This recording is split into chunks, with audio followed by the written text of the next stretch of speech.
Hello and welcome back to our channel.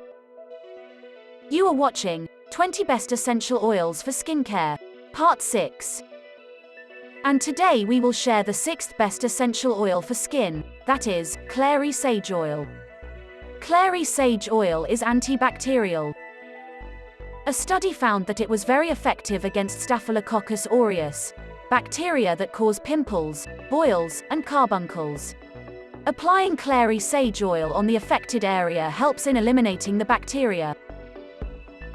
Now, I will tell you how you can use Clary Sage for wound healing. First of all, you will need any carrier oil like argan, jojoba, almond, coconut, or olive oils, and Clary Sage Oil.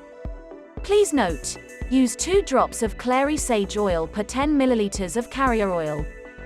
Now, what you have to do is mix the essential oil with the carrier oil as per the ratio. Apply it to your face or the affected area. Leave it on overnight, and wash it off the next morning. Repeat this every day, until the condition heals.